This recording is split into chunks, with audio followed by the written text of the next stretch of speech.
Pour irriguer les cultures, 5 techniques sont couramment utilisées.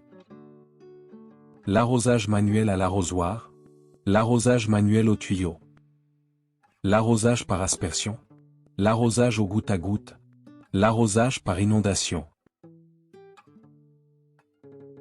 L'irrigation est le facteur principal à contrôler pour assurer de bons résultats. Chaque méthode a ses avantages et inconvénients. Voyons comment choisir en fonction de vos besoins.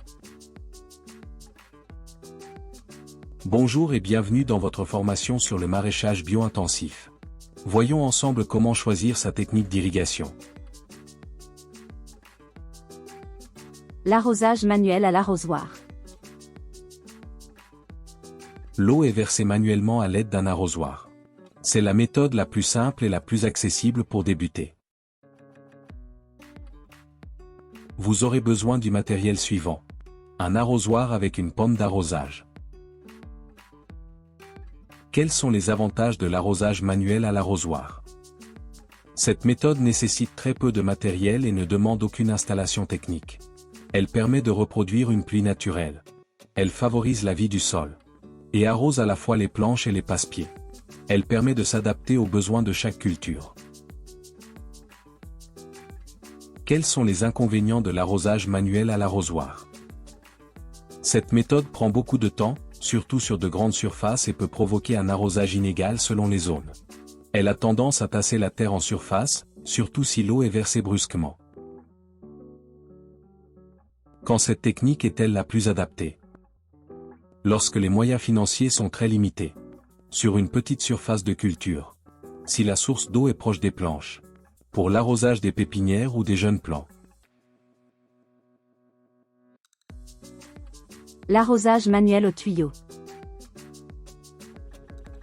Un tuyau est relié à une source d'eau, et l'arrosage se fait en dirigeant le jet manuellement sur les planches et les passe-pieds.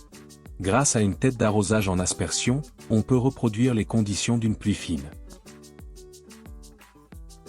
Vous aurez besoin du matériel suivant.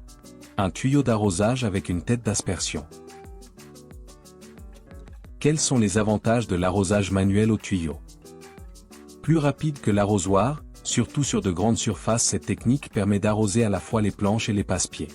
Elle ne tasse pas le sol grâce à la dispersion en pluie fine. Elle facilite l'adaptation de l'arrosage selon les besoins de chaque culture. Cette technique favorise un bon développement du système racinaire en profondeur et en largeur. Quels sont les inconvénients de l'arrosage manuel au tuyau? Cela prend du temps, surtout sur de grandes surfaces et peut provoquer un arrosage inégal selon les zones. Besoin d'être au moins 2 pour soulever le tuyau et ne pas écraser les cultures. Quand cette technique est-elle la plus adaptée? Si peu de moyens financiers sont disponibles. Sur une petite à moyenne surface de culture. L'arrosage par aspersion.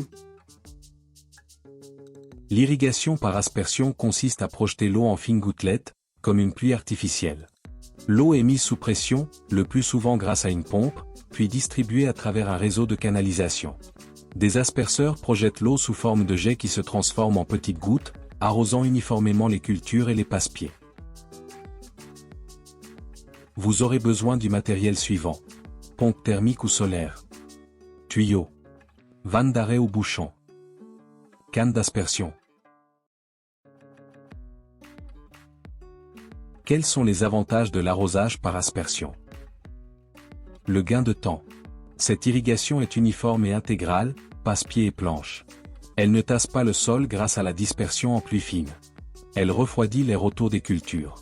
Cette méthode favorise la vie au sol et un meilleur développement des racines. Quels sont les inconvénients de l'arrosage par aspersion? Le coût est élevé à l'installation.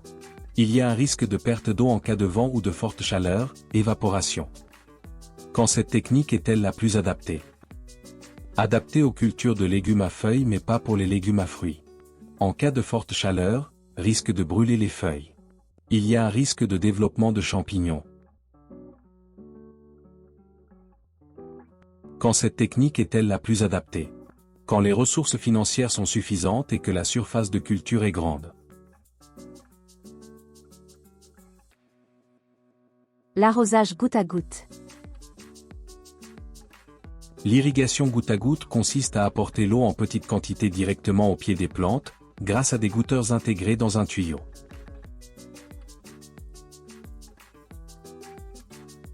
Vous aurez besoin du matériel suivant. Pompe thermique ou solaire. Tuyau principal. Tuyau goutte à goutte. Connecteur et bouchon. Quels sont les avantages de l'arrosage par goutte à goutte? Une utilisation précise de l'eau. Quels sont les inconvénients de l'arrosage par goutte à goutte? Le coût est élevé à l'installation. Le lessivage et la salinisation du sol. Les racines se développent uniquement dans une pochette. Cette méthode ne contribue pas à activer et maintenir la vie du sol. Risque de tuyaux bouchés si l'eau n'est pas propre. Quand cette technique est-elle la plus adaptée? Quand les ressources financières sont suffisantes. Il y a peu d'eau disponible et c'est une région avec du vent. L'arrosage par inondation. L'irrigation par inondation consiste à faire couler une grande quantité dans les lits de culture. Cette technique est utilisée pour des planches creusées. Quels sont les avantages de l'arrosage par inondation? Cette technique n'est pas chère. Elle est rapide à mettre en place. Quels sont les inconvénients de l'arrosage par inondation? Lessivage et tassement du sol. Cette technique nuit à la vie du sol avec un risque d'étouffer le système racinaire des plants. Favorise la prolifération des termites. Quand cette technique est-elle la plus adaptée?